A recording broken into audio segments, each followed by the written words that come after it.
Please be advised that Little Miss Recap contains adult language.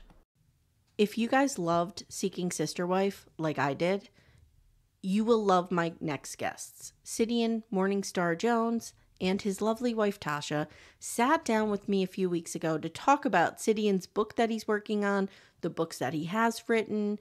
We talk about our favorite colors. We talk about him playing guitar. It's a very fun interview, and I hope you really enjoy it. Now, Seeking Sister Wife is coming back for season 5. We will be covering it right here on Little Miss Recap. That is a guarantee. Unfortunately, Sidian and Tosha are taking a break from the series, so they won't be on this next season. So let's riot in the streets and let's get those letters sent in to whoever makes that show. Is it TLC? Is it Matt Sharp? I don't know. In the meantime, Sidian has been focused on this book, like I said, and some personal mythos work, which is a really cool concept that he sat down and with the help of Tosha, they explained it all to me, and I hope that you enjoy it. And please listen to the end if you'd like to pre-order Sidian's book, and you can also find all of the links to follow him and Tosha in the show notes. Thanks so much for listening, guys. Enjoy the interview.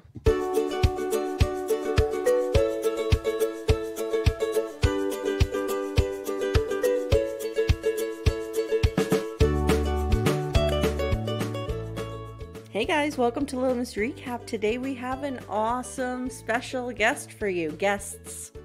And that is Sidian and Tosha Jones from Seeking Sister Wife. Hey Amy, how's it going? Hi, I'm so excited to talk to both of you. As many of my fans know, longtime listeners know, you guys are my people. If I was ever going to do a Seeking Sister Wife situation, you two would be it. I'd be stalking you, knocking on your door, trying to get in there. So let's just get that out of the way. Yeah, I've heard that you're a huge fan. I'm a huge fan. And then I learned your son is named Tyrion, correct? Tyrion? Yeah. Tyrion? Now, is he named after Game of Thrones? That it's partial. See, that's why I love you even more. Multiple kind of mythologies out there that have that name. So, and I thought it just had a really neat ring to it. I wanted something a little bit like princely. That had a little austerity to it or something. Yeah, it's pretty cool. And can I ask you, do you play guitar? Who plays guitar? I see it behind you. Yeah, I play a little guitar, but mostly I'm a singer. Oh, see, I'm the opposite. I can play a little guitar, but no one wants to hear me sing at all, ever. I'm the cheerleader at karaoke. Like, good for you. I'm not participating vocally. Amy, I would argue that more people want to hear your voice than mine by far. No, I don't know about that. Because they're actually subscribing to hear your voice, not mine. These specific 12 people, yes, want to hear my voice. However, the general public does not. So I wanted to talk to you a little bit about the show, obviously. We'll get to that. But what's more interesting to me is what you guys are up to in your personal lives. And that is this project of Sidian's that Tosha, I'm sure, you know, I'm a writer and my husband is not, and he is my number one cheerleader. And we all know when there's a writer in the house working on a project, everyone gets sucked in, right? And everyone, it's a family venture, if you will. So I'm sure you're very involved as well. Exactly, Sidian, why don't you tell us a little bit about where the idea for this particular book came from? Yeah, sure. I could probably hit that from multiple angles, but I'll just say that, I mean, how far back do you want me to start? What year were you born? No. 83. So, no, you're millennial? Yeah. Okay. Kind of, I think I'm on the cusp millennial. Like, if it was a few years earlier, I would have been Gen X, I guess, or something. But yeah. I was born in 77. I'm that. They call us like Xennials. You have traits of both. I probably fit in there. Well, you know, so for some reason, when I turned 18, I realized that I wanted to I had this obsession with the idea of I wanted to change the world, and it would have something to do with beliefs, but I didn't know in what exact context that would come. At the time, I was just really interested in music. So anyhow, that has really influenced me. And I ended up meeting a family friend named Stanley Krippner. And Stan is he's amazing. I always say he's like a saint. He's a hub of connections for people all over the world. When he has a birthday, multiple countries celebrate that birthday. Like, not even an exaggeration. There's groups in China Brazil. and Germany and Brazil. My mom, who had known him from like way back when they were hanging out with like the Grateful Dead and um, doing all the psychedelic things that come along with that kind of adventure. They were hanging out with Stan as well. And so then all these years later, I'm growing up. I'm becoming like about in my early 20s at the time, and my mom had been bugging Stanley to come visit her.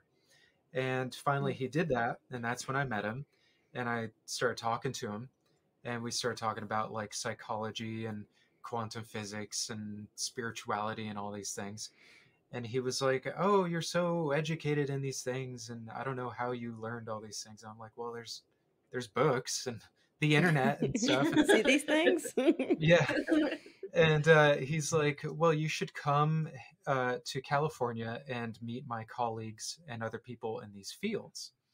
So that was the beginning of my journey into meeting people who were serious about these subjects. And I was just passionate about them at the time. Um, so then Stan, he is the one who really made personal mythology um, like a big deal. Um, so if you go back a little bit, there's Joseph Campbell before him, and then Carl Jung before him, and then Plato with his forms and whatnot. But uh, it all kind of progressed through each of those people up to Stanley, to where Stan was the one who came out and said personal mythology is its own distinct kind of art Field. if Yeah. you will. I call it an art. And branch of psychology, and formed it into a kind of like something that you can practice, a lifestyle, that sort of thing.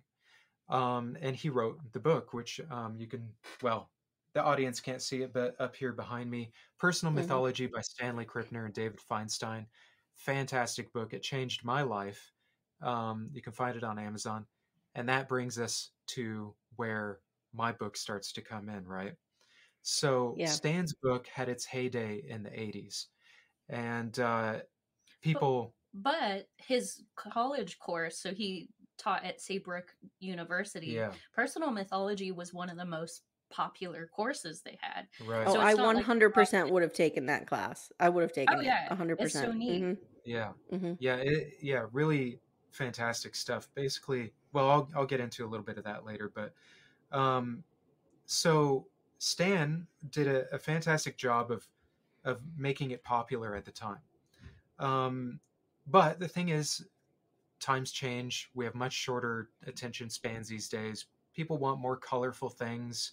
And Stan's book is pretty heavy. There's a lot of text, a lot to absorb, but it's amazing information, right? And so I thought, what if I could put all of that in the context of something that was as fun and exciting and colorful as it could possibly be? And that brought me to the idea of making a company called My Mythos, and eventually culminated in the idea for the first book being Mythic Color, to be the most colorful, and to make subsequent books that were like Mythic Animal, Mythic Elements, that sort of thing, to help people start with kind of the juiciest parts of personal mythology and then lead them down the path into the more heady, deeper material. But it's also like the foundation of personal mythology. If you think about one of the first things you identify with as a kid, it's color. Yeah. What's your favorite color? Yep. I like this color. I don't like that color. What do we ask each other? What's your favorite color? That's one of the most common questions. Yeah. But why, right? Why do we ask that? It's cool. Well, and that's what I thought was that's what I thought was so interesting is like, I grew up in a family of artists. Like my dad is a painter and my sister's a photographer and I'm a writer. So like I kind of grew up around artsy people. And I can remember from a young age, I was very obsessed with the idea of looking at memories and stories that shape our lives, but from different perspectives.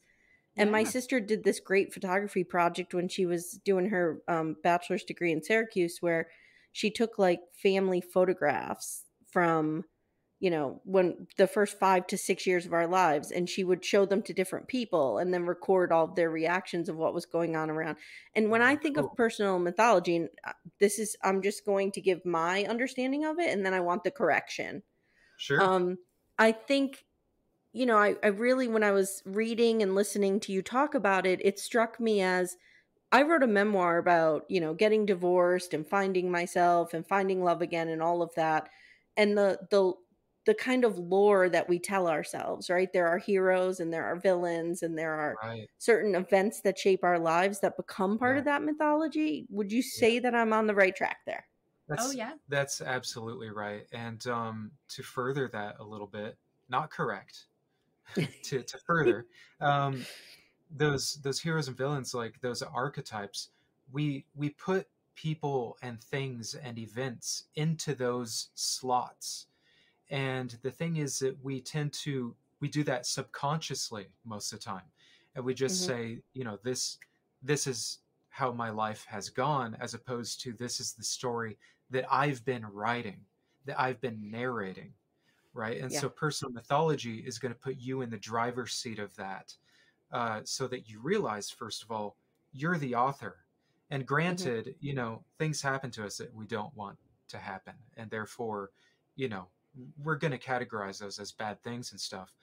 But when you start to realize these sort of pigeonholes and stuff that we put people in, like an easy one to look at is when you consider somebody a villain in your life, right? When we box them into that, uh, we start doing things like we lose empathy and understanding, right? And so Yeah. we become unable to step into their shoes and realize why they do and did the things that they've done, and that makes it impossible to forgive, to move on, and to better ourselves and make ourselves a bigger, better, more evolved person over time. Hmm. Yeah, that's a great example. Another example I think that comes to mind is you know, when we idolize our parents. And I've had quite a few moments in therapy when you realize like, oh, my parent is not this Yeah. omniscient awesome being. They're fallible, Hmm. they're human. And you know, you can relate to them more when you take them out of that mythology that you've created of them as this Yeah. hero figure or whatever. Yeah. How can you use it to kind of create change in your life? Like, if you can kind of give me a way that somebody might put it into practice to either shift a narrative or examine a Yeah. mythology more closely. Can I? You can go for it. Awesome. Yeah. Oh, So good, I think Tasha. this comes yeah, it comes back to that personal mythology is all about your story, and sometimes you need to go back and make edits to it because it's not a productive story. Or so reflecting on things like even traumas or simple things that are just kind of holding you back, and realizing that you have the power to change that story, whether looking at other people's perspectives and their story can kind of help remove some of that kind of trauma, and be like, oh, okay, they were acting in that way because, you know, their own story brought them to that point, not because they wanted to be a bad person or hurt me or whatever it Hmm. is. It's they were coming from a place. Or you can look at it from kind of a removed perspective where, you know, you've grown a little more or changed a little bit throughout the year, whatever it may be, and reflecting on it, you can be there for yourself and be like, oh, what I Hmm. actually needed in that moment was comfort or empathy or whatever it may have been. And you can give that to yourself, from this kind of third party perspective, realize that's what you needed in the moment and find a place of healing and kind of change those beliefs, change those narratives. Yeah. I'll follow that up too. I This is why I often refer to personal mythology as an art, is because there's so many ways to come at it. And in contrast to something like, let's take like maybe CBT therapy. Hmm. Hmm. Um, CBT tends to have kind of a rigid structure, which, by the way, works fantastic for many, many people. Yep. or REBT. They it often has sort of a formulaic, like, go through these steps Mm-hmm. and attempt to come to these outcomes kind of thing, and that's great. And with personal mythology, it's a little bit more, I'd say, like a humanistic psychology, where it's kind of like, how do you want to approach it, and what goals are you trying to get to? I'll give you a really cool example that I often tell people. There was a woman whose husband had died, and she could not get over this. It was, I think it was like, it was over a year or two of just kind of still sitting with this suffering, right? Right. And she had come to somebody who was really good at putting together rituals for people. And this person said, uh, you're going to wear all black for 2 weeks. And then after that, you're going to wear all gray for 2 weeks. And then after that, you're going to wear all white for 2 weeks. Hmm. And she did that. And that's what broke the spell for her. Right. So this was a way to tap into her and our own cultural mythology about colors, to literally change this woman's life, help her get over an immense trauma, Pull her out of the um, darkness. to Mhm. pull her out of the darkness. Absolutely. And so you can really see from a personal mythology perspective how, you look at the colors, like black to gray to white, and if you think about them for a moment, you can see, like, why the deeper meanings of those colors would have that kind of effect on a person and be able to lead them to the other side like that. As an English major, I fully embraced the symbolism of color. So thank you for that great analogy. I loved it. So can we talk about my favorite color for 1 second? Yes, Yeah. absolutely. Okay. So my favorite color is blue. So how does that manifest in my life, or what does that mean about me? Yeah. So with any of these And I have a colors, the first. specific reason it's blue as well. So you go ahead and then Okay. I'll tell you. Gotcha.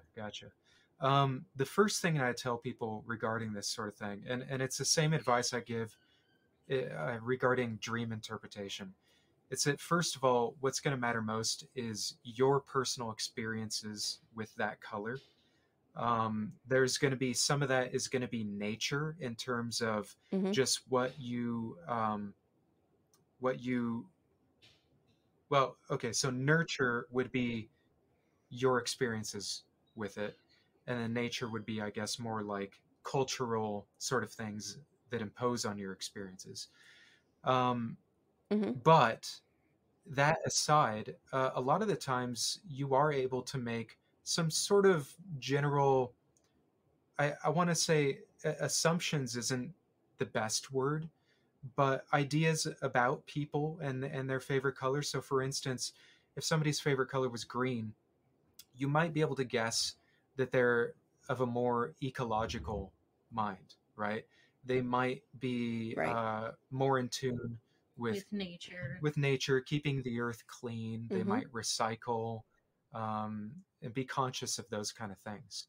With Mm-hmm. blue, I would say that oftentimes is somebody who is connected with ideas of some serenity, that, Intellect. yeah, Definitely. intellect, logic, um, mostly around those kind of ideas, and that also that they have maybe a deep, an emotional, um, bent towards, like, deep understandings of things. Like, the on the surface, there can be a lot of serenity and stuff, but they're very interested in, like, a much deeper, perhaps subconscious side of things. Yeah.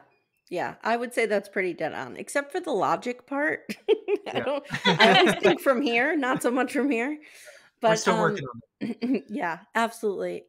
Yeah, I mean, one of my main things is I love the sea, but I love the tranquility of the sea, and that's why blue is my favorite color. it. I'm Yeah. obsessed with the ocean. Definitely into Yeah. like calmness, serenity, absolutely 100%. My Enneagram is the peacemaker, definitely into that. So, that's Mhm. really cool. I love that. It's pretty neat. Yeah. And it's, it's something that like we said earlier, when we're kids, we tend to ask everybody like, what's your favorite color? Yeah. And we don't realize the meanings behind that. And then we stop asking that question, right? As we're adults, we don't do that so often. But Yeah. I think if we take a moment to realize how much meaning there really is behind it, you might come back to that and realize that there's really interesting things to learn about people there. Yeah, it's really, when you think about it, it is a very personal choice. And it does, everybody has a favorite color for a very specific reason. There's So reasons. it is pretty interesting, yeah. Hey everyone, stay tuned. Little Miss Recap will be right back after these words. Sidian, this is not the first book that you wrote, right? You wrote a book about your grandfather, I believe. Can you talk just a Yes, little bit about that? sure. Yeah. I wrote the voice of Rolling Thunder along with Stanley because Stanley knew my grandfather.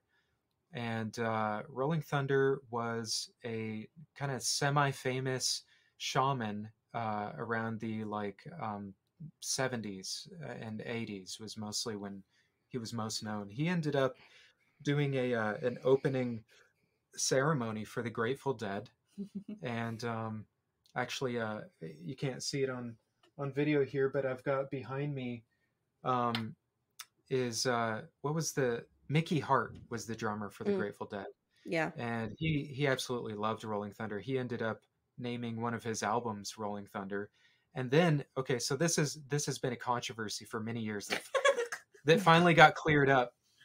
In a Netflix documentary. Yeah, I got to tell this story. What's his name? Bob Dylan did a tour called the Rolling Thunder Review way back in the day. Okay, so for like decades since then, people argued whether or not it was named after my grandfather. And the prevailing argument was that the answer was no. And on Wikipedia, even to this day, like they won't mention that in terms of Bob Dylan's tour. I tried to go and correct it, and I tried to have other people correct it, and those corrections were shot down. They said that was not proven or anything, and I was like, all right, well, I'll just have to come back later when I have more proof. Then Martin Scorsese goes and puts out a documentary about, I think, the Grateful Dead or Bob Dylan. And in that documentary, this just happened a couple years ago, Bob Dylan specifically says, I named that tour after the shaman, Rolling Thunder. Oh my God, that's so cool. Yeah, that was really cool. And so I got the screenshot and everything. Sidian pauses it, screenshots it. I posted online everywhere. I'm like, look. And then so I go back to Wikipedia and I'm like, look, guys, like there's the proof. What more do you need? Do I have to have Bob Dylan himself call you? Like Bob Dylan himself. But guess what? They won't take it. They won't accept it. Are you kidding me? So to this day, as far as I know, on Wikipedia, they do not state that's a fact. Yeah. And is Rolling Thunder on your mother's side or your father's side? My mom's side. Okay. So are you indigenous on both sides of your family or only your mother's side? Just on mom's side. Okay. That's really, really neat that you have such an interesting grandfather who knew these people and these musicians. Yeah. Yeah. And I think it definitely has made a big impact, big influence on my life and my interests. Yeah, absolutely. I could see having a shaman as a grandfather as being something that would influence you 100%. I mean, my grandmother was like she was a seamstress who read tarot cards and that influenced me. So yeah, I get it. Absolutely. So Tosha, how has it been going through this process with Sidian of writing this book? Like, have you been with him every step of the way, or do you guys have a thing where you know when he needs a space, or what has that been like? Yeah, and you have your own story with personal mythology too. Oh, true. Yeah. So it's been tell the story or tell us everything, Tosha. Give us everything. You don't have to, but I just figured I'd. So it's been interesting to see kind of Sidian go through the steps, because personal mythology, my mythos has been a business we've worked on for years together, and Sidian solo for a long time. But when he got this idea for the book, he was so enthusiastic. It was just like, I knew this was going to be his break for the business, because just the enthusiasm he had for it was like unlike any other idea. And I think writing a book sounds really cool and like you have all this passion behind it. But after so many months of the grind as an author, there comes a point where it's hard. So, like, watching all the emotions happen is kind of hard as a partner, because sometimes I don't have the time to help him write or brainstorm, just because I'm also a mom. I have a job. It's life. But the moments we actually get to work on it together, where we get to brainstorm, kind of recalibrate things like that, I truly love. Like, I'm so excited for, and it just really feels on point. And I'm so proud of kind of the years worth of work, the successful Kickstarter, like everything. I'm so proud of Sidian for. So yeah, that was a great idea to do this via Kickstarter, because as we all know, like traditional publishing is just a nightmare right now. Oh yeah. Like, it's, you get nothing. Like, I told you I worked on that book with those school shooting survivors, and we put 2 years into that, and like, they don't help you promote anything in any way. They don't pay for anything anymore. It's like, just, you're on your Yeah, own. they take the cut. Yeah. Yeah. Yeah, exactly. Yeah, I So think self-publishing is the way to go. when does the book come out? When can my listeners go and order this? I wish we had a definitive answer. It's soonish, but we're waiting on the prints to come. Okay. So I think it's going to be really soon, though. Like, I'm looking at the next couple of months. But I would say just follow Sidian's social media, either my mythos or him directly. And I'll be posting a ton about it. So when we have a definitive date, we'll definitely put it out there a ton. Okay. Yeah, we're super excited. I'm super excited. Absolutely. Sidian gave me a little sneak peek, and I was able to look through it, and I was like, this is really interesting. I really enjoyed it. So let's talk about the show for 10 minutes. Yeah. I know it's probably not something you guys want to talk about much, but let's do it. It's fun. I like it. Okay. So as, like I said, as my listeners know, I fell in love with you two when you were on. I loved your season. Not so much the other couples that you were on with, but you guys were awesome. So we saw your whole adventure. We saw Sidian in season 4 go down to the Philippines. And am I pronouncing her name correctly? Was it Ariel? Ariel, yeah. Like the Little Mermaid. Okay. So where does that relationship stand today? Are you guys friendly? Are you, what's happening there? Well, we're friendly, but we did have to break things off afterwards. It just kind of came down to it's really hard because, for one, I mean, the distance is an obvious issue. Yeah. And we felt more towards the beginning and stuff that we could overcome that, but it started to play more and more of an issue as we got into things. Also, in the Philippines, they are super conservative a lot of the time, and so her family is very conservative.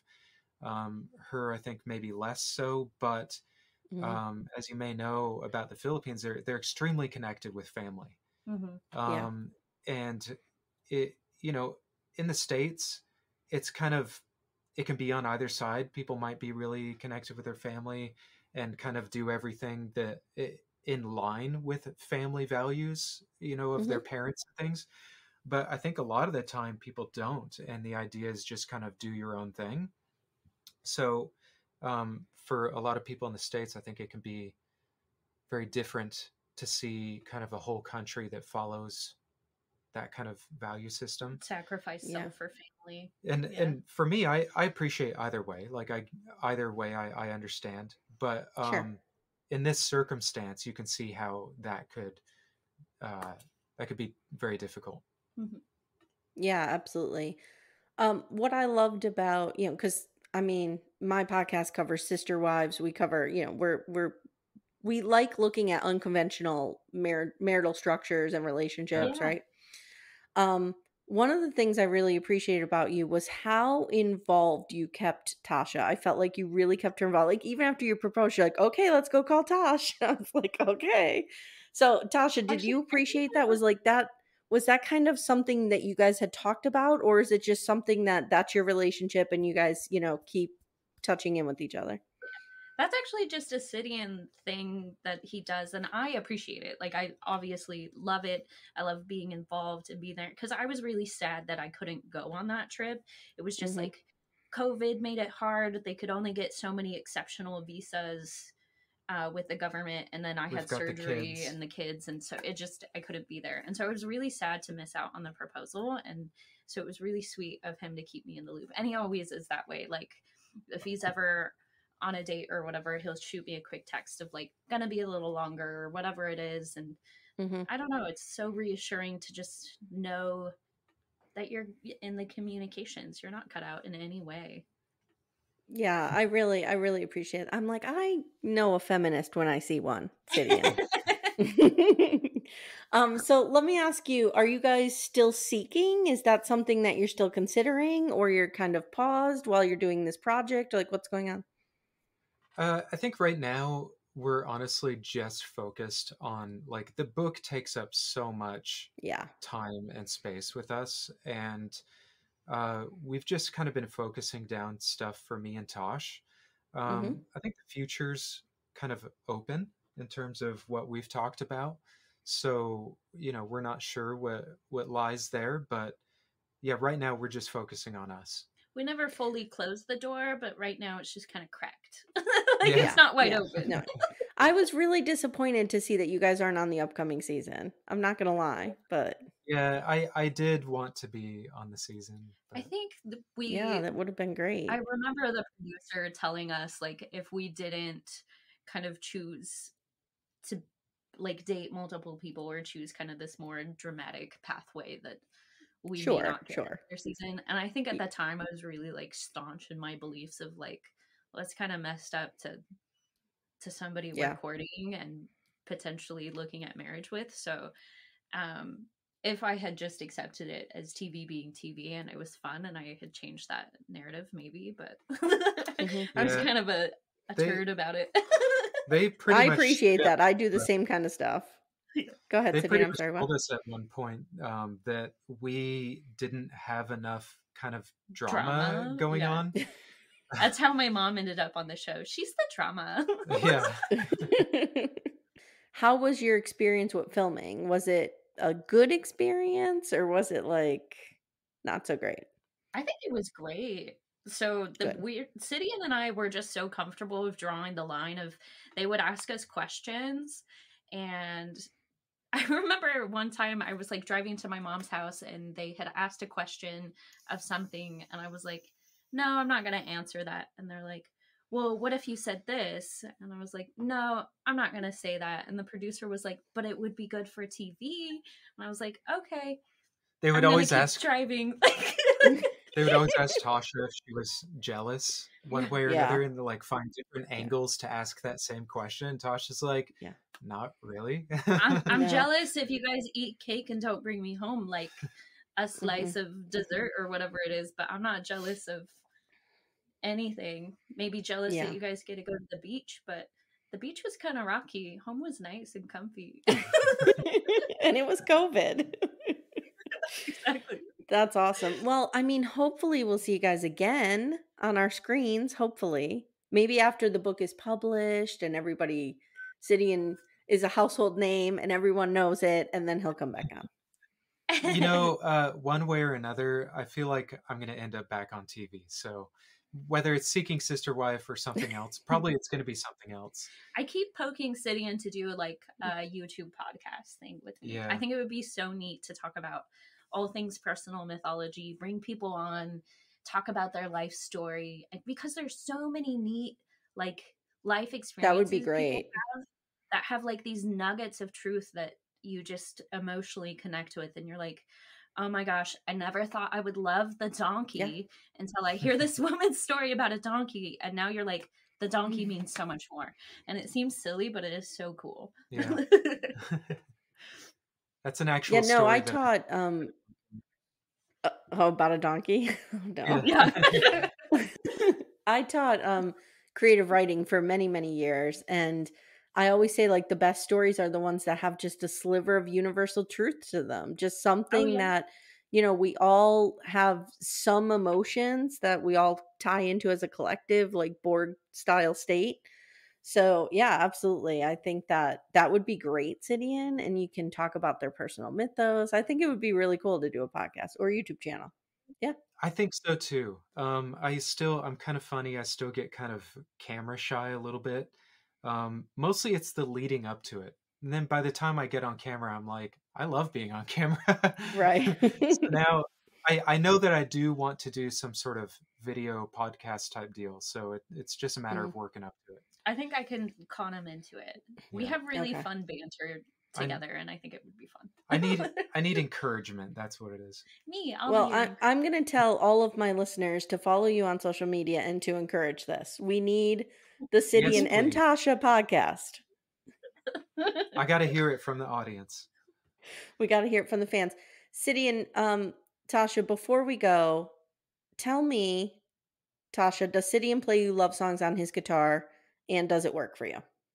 He has sang me some songs I sing before. for her. Yeah, and I adore it. And I remember one time he had wrote, it was like, oh, it was a Valentine's Day. We normally don't celebrate Valentine's Day, but I was like in a special circumstance and I really had to like work and buckle down at the time. And he wrote me like this poem, and all the other wives at work were like, let us read the poem. And I was like, I want to read it first. Like, but they were just gushing over it. So it's really neat to have like an artistic partner who does those little things for you.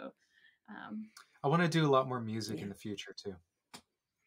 Yeah, that's awesome. Sidian, what's your favorite song to play on the guitar? Like, I always joke that when I learned how to play guitar, I taught myself, and I'm not Yeah. very good. You learn Yeah. the entire Tom Petty catalog. Like, that's the first step, right? Because he only Oh, yeah. uses like 2 chords. But now that you can actually play, what's your favorite song to play? Well, I'm not that great on guitar, but I really enjoy playing Cherry Waves by Deftones, like an acoustic version. My They're kids mostly a love the metal band. Deftones. What's that? Mhm. My You kids like love Deftones? Deftones. Yeah. Oh yeah, they're Yeah. amazing. They're my favorite Mhm. band. Okay. So yeah, there's that. Okay, awesome. Well, hopefully we'll see you guys soon. Yeah. I'm going to encourage everyone to follow you. Sidian, please tell us, what is your Instagram handle? What is the website? Give us all that information. Yeah, so on pretty much every platform you can find me at Sidian MS Jones. And but I'd really say go over to mymythos.org, mymythos.org, and you can grab your 16 free color pages that they list the meanings of the color, the traits people associate with them, what kind of beliefs you might have if this is your color. And so there's 16 of those for free on the website, and that's where you can pre-order the book right now.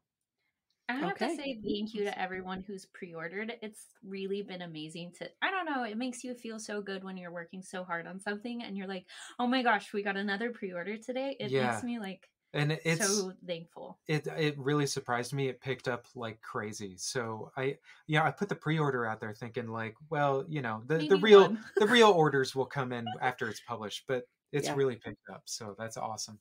Yeah. That's awesome. Congratulations. And I know what that feeling's like, and enjoy Yeah. it, and just, you know, enjoy those 3 months after you birth that baby, and you're just like, Yeah. Yes. before everybody's like, when is the next book coming? When is the next book coming? You're like, no, I It's can't the do honeymoon this. phase Yeah. before the work. Yes. Hey everybody, thanks so much for listening to this interview. I had so much fun sitting down with Sidian and Tosha Jones of Seeking Sister Wife.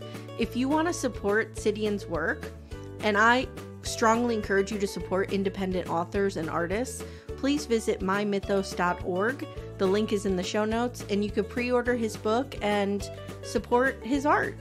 Thanks for listening, guys, and we'll see you soon.